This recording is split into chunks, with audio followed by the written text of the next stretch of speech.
All right, this joint hearing of the Subcommittee on Government Operations and the Federal Workforce and Healthcare and Financial Services Committee will come to order. Welcome, everyone. Without objection, the chair may declare a recess at any time. I recognize myself for the purpose of making an opening statement. First and foremost, thank you all for being here in this crazy bit of times we're in.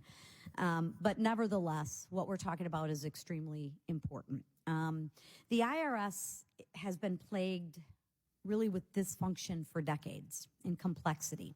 The dysfunction is across the board, from data breaches, leaks, and identity theft to slow audits, backlogs, and really horrific customer service, at least from my constituents. Despite years of congressional oversight and government watchdog warnings, not a lot has changed. My colleagues on the other side of the aisle believe that more money and more power is the solution. In fact, in last year's Inflation Reduction Act, congressional Democrats dumped $80 billion into the IRS. With this influx of cash, the IRS plans to ramp up audits on all Americans. This funding spree prioritizes enforcement over improving taxpayer services. Taxpayer services like processing taxpayer returns receive a 9% funding boost, with enforcement receiving a 69% funding boost. The IRS needs stronger leadership, not more money and not more audits. The IRS needs to work on getting the American people their money back in a timely fashion, not auditing the lower and middle class Americans. The IRS, in my opinion, needs to invest in highly skilled experts, not simply hire more employees, but hire quality, not so much quantity. Put simply, the IRS just needs to do a better job. There needs to be consequences for their inaction. If a private business did what the IRS does on a daily basis, it would quickly go out of business. If a private business repeatedly left you on hold for hours, as my constituents and actually myself has even experienced at a time, or didn't answer the phone call, it really would go out of business and the customer complaints would go through the roof. If a private business repeatedly left sensitive tax information unsecured or lost it entirely, it would face criminal penalties and go out of business. But since the government is involved, there's no accountability, or yet any accountability that I have seen, for its poor performance. And that's one of the things I would like to talk about, is who owns it? What's the accountability? But also, what are we doing to improve it, right?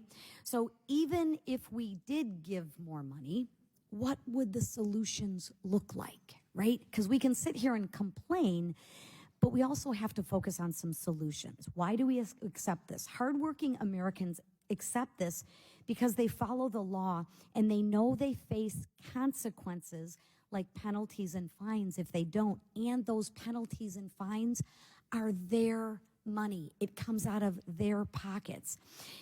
If we make a mistake on our tax returns, it costs us, right? In contrast, when the IRS makes a mistake, there are really no consequences. Or if there are, I'd like to talk about what those consequences are. Do people lose their job? Are they put on action plans? Do they get demoted? What are the consequences? And I really don't think it's too much to ask to have the federal agencies play by the same rules as we expect the American people to play by. I mean, the IRS asks for more money to fund more mistakes, more data breaches, more ineptness. It shouldn't be acceptable, and we have to hold our government agencies to at least the same standards that we hold the American people to with their tax dollars. Instead of doing the job, the IRS is struggling to complete its basic functions. Instead of processing tax returns in a timely manner, Americans are waiting months and sometimes years for money that is rightly theirs. And the issue is, yes, we pay them interest on that money, but a lot of the businesses are going to go out of business by the time they get their rightly deserved money. Instead of serving taxpayers, the IRS can do something as simple as answering the phone. Instead of being trustworthy, the IRS carelessly leaves your sensitive information unsecure and vulnerable to leaks, fraud, and identity theft. Frankly, the IRS is the perfect example of bureaucracy failure, and there has not been a lot of accountability, if any accountability, for it. We talk about these issues today. We need to remember that these are real problems that impact real people with real money, their money. Since I entered Congress, countless constituents have approached my office asking for help with the IRS. I have constituents who have filed returns on time in April and have yet to receive their refunds. When they seek help from the IRS, they can't get a hold of anyone on the phone, even to get an update, and I'll cover those a little bit later, but often they wait hours to reach customer service representatives only to get disconnected due to an overloaded switchboard, which you can imagine incenses them, and the frustration goes through the roof. I have constituents who are business owners who have outstanding applications for the employee retention tax credit. One of these cases has been pending since February. These wait times are unacceptable really for small businesses because they depend on those dollars, especially through the pandemic. We're here this afternoon to demand answers and accountability on behalf of the American people. Commissioner Warfel, thank you for being here to the subcommittee today. I look forward to your fruitful discussion. I now recognize Ranking Member Mfume for the purpose of making an opening statement. Thank you very much, Madam Chair. Good morning. Is it still? Good afternoon. I'm living in that other universe, I see. Well, welcome, everyone, and thank you very much, Madam Chair. Paying one's fair share is an important obligation in what's known as the American social contract.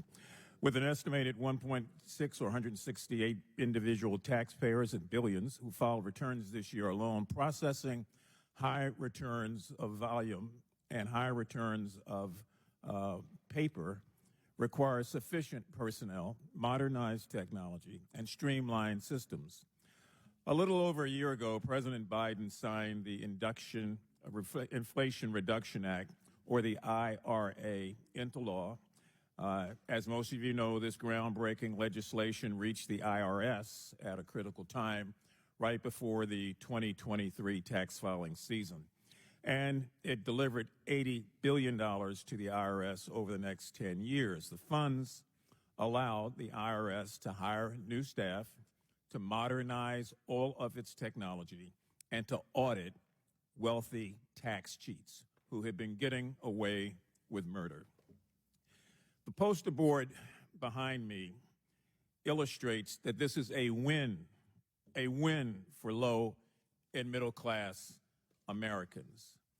These IRA-backed improvements achieved, as you can see, 87% peak levels of performance and service success as a result of their implementation. 87%, higher than in any other time. It was a dramatic increase from the previous tax filing year alone. IRS answered 6.5 million more calls than last year, cutting the wait times down by 86%, which I think is phenomenal. It served more than 140,000 additional taxpayers and cleared the backlog of unprocessed 2022 individual tax returns with no errors. Now, you got to be doing something right to have those kind of numbers that are certifiable and verifiable. So these are real and tangible and immediate results that show that investment in the IRS improves taxpayer services. Don't take my word for it. The IRS pointed out in a sweeping release that, by the way, I would ask unanimous consent be entered into the record, showing that the agency will continue to prioritize efforts of high-income individuals and companies without running away, turning a blind eye, or refusing to do what they should in fact do. So these are real. As I said before, they are tangible. They are immediate results that show that investment in the IRS improves taxpayer services. Unfortunately, after this year's tax filing season, in the budget negotiations, the nation was forced to heed the Republicans' persistent call for rescinding the IRS funding. There were a lot of boogeyman stories that took place all over the floor of the Congress about what was going to happen to almost virtually scare the American taxpayer into believing something that was not true. The reality is the agency kept its promise, its commitment to the nation, and its stated goal of cracking down on delinquent, tax-evading millionaires who had been getting away, as I said before, with robbery. The agency kept its commitment, and so, despite cuts to its funding and the persistent and dangerous mischaracterizations of IRS agents as sort of an army of boogeymen waiting to kick in your door and lock you up, we've got to stop playing games like that, and we've got to make sure that middle-class Americans know what the facts are, what the intentions were, and more importantly, what the goals have been and the conclusions that bear those goals out have been. To the extent that IRS has collected nearly $160 million in back taxes from individuals earning over $1 million speaks volumes about who they are trying to help and who are they trying to keep us from being taken advantage by. These millions of dollars in missing tax payments were not an accident. It was not manna from heaven. It was a clear, deliberate effort to make sure that enforcement was the way it should be by that agency and to make sure that tax cheats, particularly the wealthy ones, did not have a safe haven. For example, the IRS identified one individual who just last month was ordered to pay $15 million in restitution for falsifying personal expenses as deductible business expenses. Now, I don't know what kind of neighborhood that person lives in, but when you can get that kind of fine, it suggests that you've been getting away with one serious crime and was caught. These efforts to defraud the federal government included financing of a 51,000 square foot mansion. I'm glad whoever the hell it was got caught. I really am. That's the affront, and that's the tragedy here. And that's why we've got to find a way to make the IRS protects middle-income people by going after the high-income abusers. These sorts of greedy tax cheats exacerbate the $688 billion tax gap, highlighting the stark contrast between the amount of money owed and the amount collected by the IRS on time. In other words, the more millionaires and billionaires who skirt around and play around with paying their fair share, the larger the burden that falls on hardworking, everyday Americans who pay their fair share every year on time. The IRS reports that even small declines in taxpayer compliance can cause the nation billions of dollars in lost revenue, underscoring the need for simplicity and efficiency during the tax filing season. And that's why I co-led with my colleague here, Ms. Porter, and with Mr. Connolly of Virginia, the Trust in Government Act, which directs the Department of Treasury to expand electronic tax filing and other customer support via email. We also led the Streamlining IRS Operations Act, which requires that tax returns filed on paper can be readily digitized. The IRS heeded that ask and that request by expanding, not reducing, by expanding its digital scanning efforts this tax season. So Congress must continue to ensure that the IRS has the funding and the resources necessary to maintain its remarkable progress since IRA became law. Progress that is unheralded in many respects and unnoticed by others who hide behind these fake characterizations. Make no mistake, further cuts will hamper the IRS's ability to execute transformative change. And so I urge my colleagues on both sides of the aisle to preserve IRS funding as we move forward from our current stalemate and get back to the business of funding the government's operations.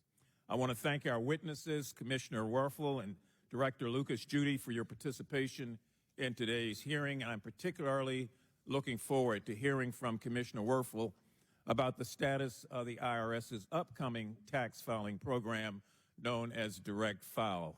We have the duty and the obligation in this committee to ensure that the government operates at a top-tier level for all Americans.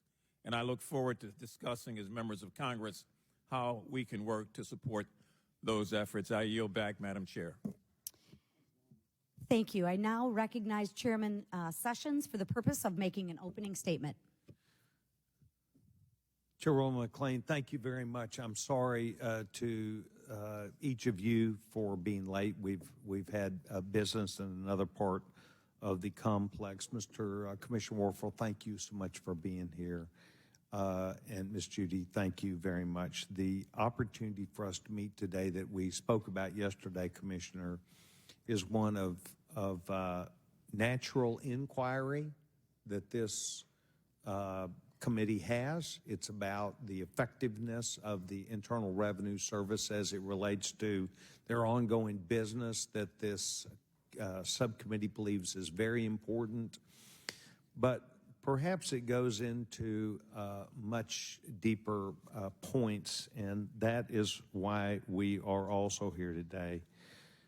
We need to make sure that the IRS and its performance does do its job, as Mr. Mfume says. We need to make sure they're properly funded. We need to make sure that they treat all people fairly, not just some that they would choose to. We believe that there have been reasons why you were brought on board the first time as commissioner, acting commissioner. We believe that there are reasons why you're there today, perhaps a second view at the IRS. There's a lot of things that we will want to get into, but perhaps it's most important for me to say this, that I believe confidence in the IRS is what we're after. I spoke to you about this yesterday, about the sizing models, about the professionalism, about their ability to attention to detail for the American people, to be able to get not just a good answer, but to be able to get through on the phone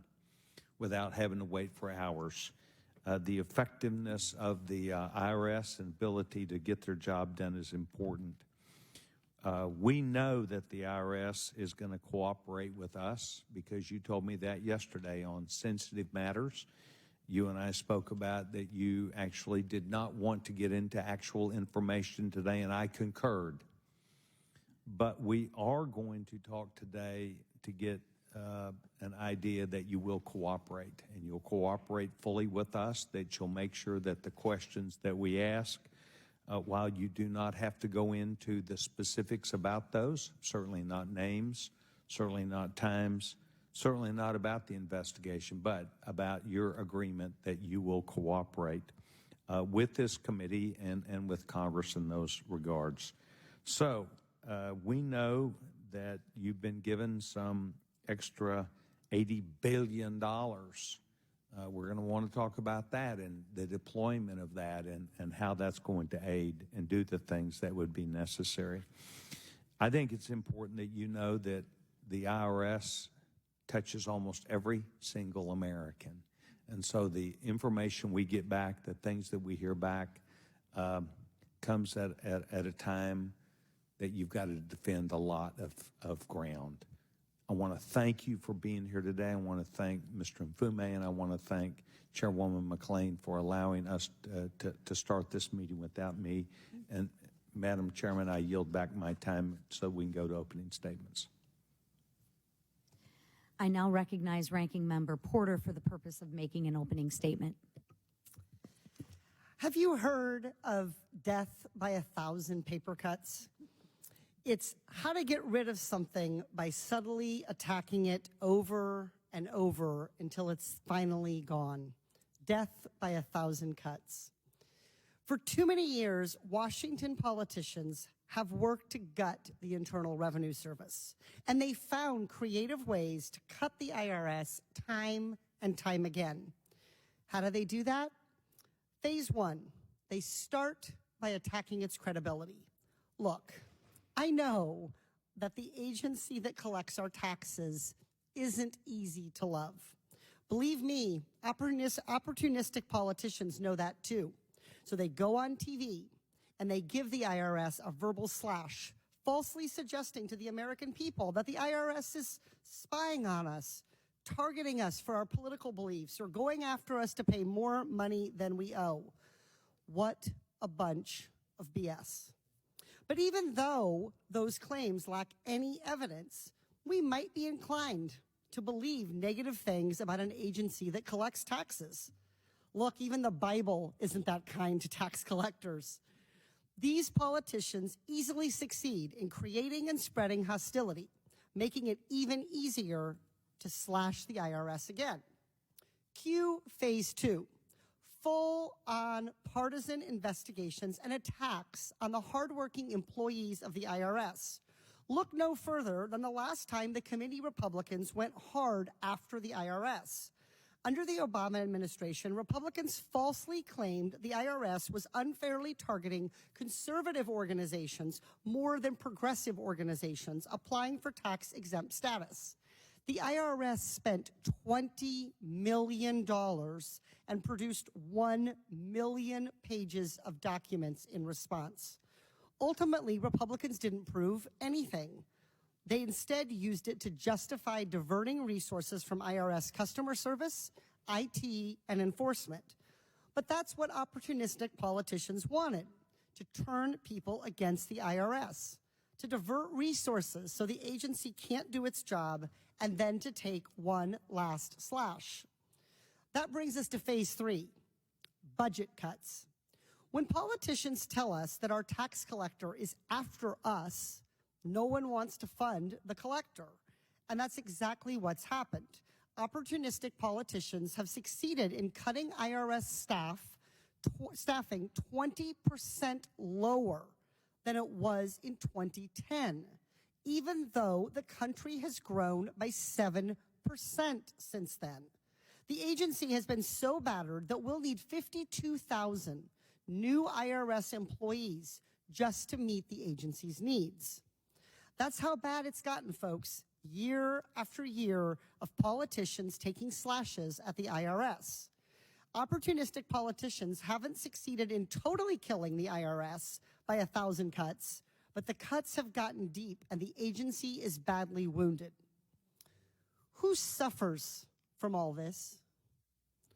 We do. We all suffer. When we need help with our taxes and no one is available at the IRS to pick up the phone, blame a politician who slashed the IRS budget. When we want the IRS to make tax filing easier or work harder to make our information more secure, but the IRS can't invest in technology with adequate cybersecurity, blame a politician who slashed the IRS. When we pay our fair share of taxes and just want the IRS to make sure billionaires do the same, but they don't have the staff or the resources to do it, blame a politician who slashed the IRS. Our current House Republican majority has too many of these politicians who love to slash government institutions to their breaking points. As we sit in yet another Republican-led hearing to attack the IRS instead of making it work better, other Republicans are off slashing our entire Congress at the same time. They've stopped Congress from doing its work because they haven't been able to elect a Speaker of the House, so we can't pass any legislation. The most opportunistic Republicans have spent so long attacking our government that now Republicans don't even trust each other. But that's what the opportunists wanted, a weak Congress, a weak IRS. It's what they call smart government. But in reality, it's a federal government that can't serve its people. Right now, the opportunists are creating that reality, a bipartisan coalition of reasonable members of Congress can stop them. Today, everything that we do and say matters. Before my colleagues whack the IRS, consider that your whack might be one of the thousands of cuts over time that weakens our government and hurts the American people. Instead, we should all use today to determine what the IRS needs to serve the American people and how Congress can be an effective partner. That is, if Republicans ever elect a speaker so we can legislate.